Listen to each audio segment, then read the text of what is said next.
అందరికీ నమస్కారం అన్న. నమస్తే వెంకటక్క.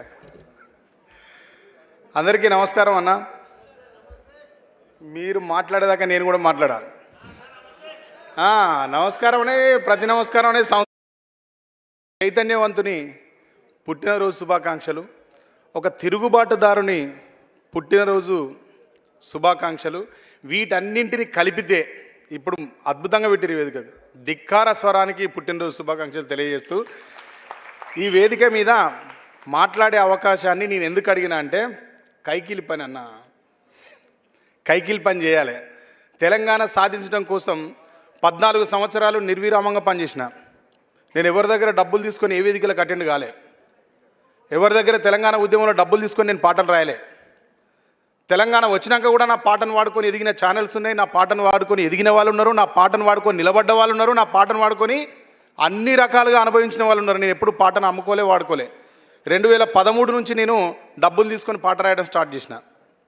కాబట్టి నాకు బాధ్యతలు ఎక్కువ, నా కుటుంబ బాధ్యతలు ఎక్కువనే ఉన్నాయి, వ్యక్తిగతమైన బాధ్యతలు ఎక్కువనే ఉన్నాయి, సాధించాల్సింది కూడా ఎక్కువనే ఉంది. కాబట్టి నేను ఇప్పుడిప్పుడే సినిమా రంగంలో ఏదో ఒక పేరు వచ్చింది. అక్కడ కూడా మన తెలంగాణలో ప్రతిభను గౌరవిస్తారు కాబట్టి, గుర్తిస్తారు కాబట్టి, వాళ్ళు చేరదీస్తారు కాబట్టి, దాన్ని ఆస్వాదిస్తారు, మీరు కూడా తిరిగి కాబట్టి ఆడ పని చేస్తానికి కైకిలి పని ఒప్పుకున్నప్పుడు కైకిలి పని చేయాలి. ఇక మళ్ళీ ఈడికి వచ్చి నేను తెలంగాణలో పెద్ద తోపును, నేను మీసాలు తిప్పితే మా వాళ్ళు మొత్తం బ్లాక్ బస్టర్లు చేస్తారు, నేను ఉరుకుమంటే మా వాళ్ళు ఉరుకుతారు, నాకు అక్కడ వేరే గుర్తింపు ఉన్నది అంటే కుదరది. అందుకే నాకు 2 నిమిషాలు టైం ఇవ్వన్నా, నేను మాట్లాడిపోతాను. పృథ్వీ అన్నను ప్రేమతో కూడిన దౌర్జన్యం చేసిన. థ్యాంక్ యూ అన్న, నాకు అందరూ పెద్దలు ఉండగా అవకాశం కల్పించిన ధన్యవాదాలు తెలియజేస్తూ, నేను దీంట్లో సత్యనారాయణ బాబు గురించి ఏం మాట్లాడదలుచుకోలే. మీకు సమ్మతమేనా? నేను పాట కూడా వాడదలుచుకోలే భయ్యా. నేను ఖచ్చితంగా ఫుల్ క్లారిటీగా చెప్తా ఏ విషయం చెప్పినా. నేను బాపు గురించి మాట్లాడదలుచుకోలే. ప్లీజ్ నేను చెప్తా అన్న, పాటలు పాడుకొని వీళ్ళు పాడడానికే పనికొత్తారనే కాడికి పోయినాం, అట్లా కానియద్దు. అరే మన దాంట్లో మనం మాట్లాడుకోవాలి కదా. అరే ప్లీజ్ దండం పెడతా, చెప్పేది వినండి, మీతో మాట్లాడాలి. ఎక్కడనే అన్న మంచినీళ్ళు తాగచ్చినావా? సరే పాడుకుందాం కానీ నేను చెప్తున్నాను అన్న. అందరూ పృథ్వీ అన్నకు పెద్దబాబుకు సంబంధించి మంచి విషయాలు చెప్తారు, ఇన్స్పిరేషనల్ వర్డ్స్ చెప్తారు. ఆ బాపు ఎట్లా అచీవ్ అయ్యింది అనేది చెప్తారు. ఆయన లోపల ఉన్న ధిక్కారాన్నే చెప్తారు, కానీ బాపు లోపల అధికారం కూడా ఉన్నది, అది ఎవరు చర్చిస్తలేరు. ఇది కూడా చెప్పండి పృథ్వీ అన్నకు దయచేసి. పృథ్వీ అన్నకు ధిక్కారంలో అధికారం ఉంది, దాన్ని కూడా సాధించమని చెప్పండి. ఆ బాపు ఒకసారి చట్టసభకు వేయండు, నువ్వు కూడా చట్టసభలో నిలబడి పృథ్వీరాజ్ అనబడే నేను అంటే చూడాలని ఉందన్న నాకు. నువ్వు ఏదైనా గుర్తుపెట్టుకో. ఈటల రాజేందర్ అన్నెంబడి నేను తిరిగినప్పుడు కరీంనగర్లో మేము ధర్నాలు చేసుడు, ఈ బస్సులను గుద్దుడు, ఈ లారీలను గుద్దుడు, ఈ రైలు లాగబట్టుడు, పట్టాలు వీకేసుడు. రాజేందర్ అన్న పైనుంచి కేసీఆర్ సార్ ఏది తీర్మానం చేస్తే కింద రాజేందర్ అన్న తీర్మానం చేసేది, మేము పోయి పనిచేసేది. మమ్మల్ని తీసుకుపోయి మేము అన్నీ చేసిన తర్వాత పోలీసు వాళ్ళు పట్టుకపోయి జైల్లో కూర్చుని పెట్టేది. ఏం కొట్టకపోయేది కానీ టార్చర్ చేసేది, ఇడిచిపెట్టకపోయేది, బయటికి వేతనంటే కూడా ఇడిచిపెట్టకపోయేది. అట్లా అటాకులు చేసినప్పుడు అట్లా జరిగేది.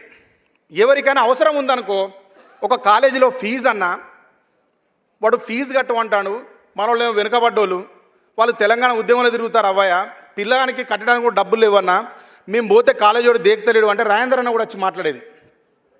రాజేందర్ అన్న వచ్చి మాట్లాడినా కూడా కాలేజోడు 10,000 ఉందనుకో 500 తగ్గిస్తా అనేది.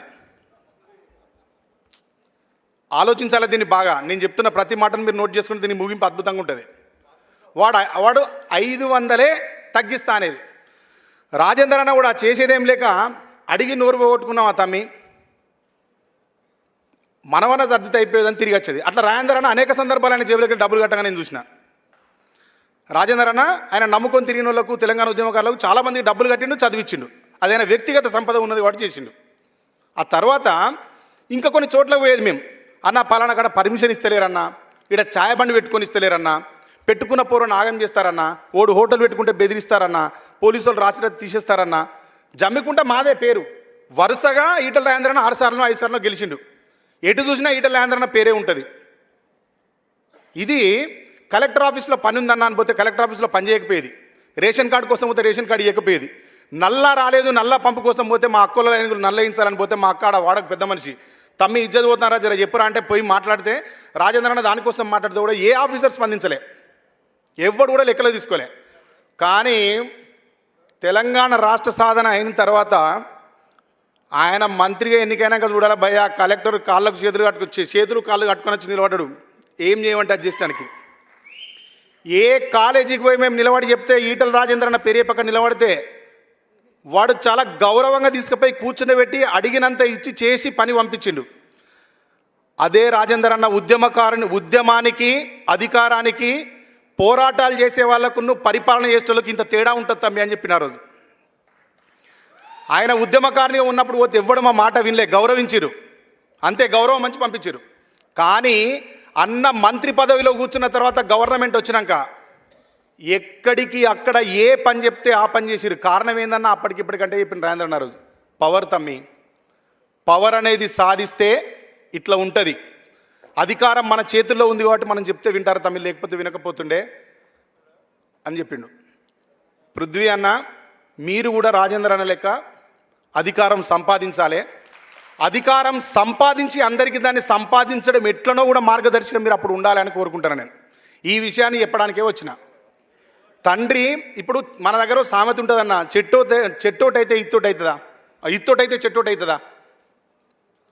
బాపు ఆల్రెడీ అద్భుతమైన వారియర్. ఆయన తెలంగాణ గురించి పాట రాసినప్పుడు ఆయనకు సమకాలీకులుగా ఉన్నవాళ్ళు, ఆయనతో పాటు కలిసి ట్రావెల్ చేస్తున్న వాళ్ళు, ఆయనతో పాటు ఉండి బతికిన వాళ్ళ టైం లైన్లో ఎవ్వరు కూడా తెలంగాణ గురించి పాట రాయలే.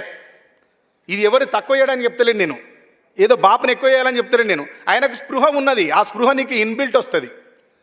వేప చెట్టుని ఎవరైనా వేపాకు తీసి నములితే చేదుగానే వస్తుంది భయ్య, కానీ దాంతోపాటు దాంట్లో నములుతూ ఉంటే తీయగా వస్తుంది అని చెప్తాడు వేమన. అట్లనే నీ లోపల నీ జీవితాన్ని చూసినామన్నా ఎంత ఎంత ఎంత ఎంత ఫీల్ అవుతాడు అన్న అంటే, ఎక్కడనో ఇక్కడ బాలసుబ్రహ్మణ్యం గారి విగ్రహం పెడితే ఎవ్వరూ మాట్లాడలేదు. ఎవరు అనే దాంట్లో నేను కూడా ఉన్నా, ఎవరినో నిందించడం కూడా కాదు, దీంట్లో నేను కూడా ఉన్నా. పృథ్వీ అన్న నేను కూడా మాట్లాడలే. తెలంగాణ ఉద్యమం జరుగుతున్నప్పుడు చాలా తీర్మానాలు చేసి, చాలా యుద్ధాలు చేసి, చాలా పోరాటాలు చేసి, చాలా పాటలు రాసి, వీలైనన్ని సభలకు తిరిగి మాట్లాడి వచ్చిన చైతన్యవంతులం నీ చుట్టూ ఉన్న వాళ్ళందరం. తెలంగాణలో ఉన్న చైతన్యం ఏదైనా ఉన్నది ఇప్పుడు సోషల్గా అంటే ఉన్న చైతన్యం మొత్తం కూడా మళ్ళీ నీ చుట్టూ ఉన్నది ఏదో రూపంలో, పాట రూపంలో, ఆట రూపంలో, మాట రూపంలో, పత్రిక రూపంలో, ఛానల్ రూపంలో, ఏ రూపంలో చైతన్యం తెలంగాణలో పుట్టినా అది పృథ్వీతో కనెక్ట్ అయి ఉంటుంది. ఉండి మేము కూడా మాట్లాడడానికి కొంత వెనుక ముందు అయినాం. కానీ అన్న నిర్మోహమాటంగా నిలబడ్డాడు. ఇక్కడ నువ్వు నిలబడ్డప్పుడు నీ వెనకాల తెలంగాణ సమాజం అంతా నిలబడి ఉంటే చాలా బాగుండేదన్న. నేనేం చెప్తున్నా అంటే మీకు సూటిగా నేను చెప్పదలుచుకున్నది ఒకటే ఒక విషయం అన్న.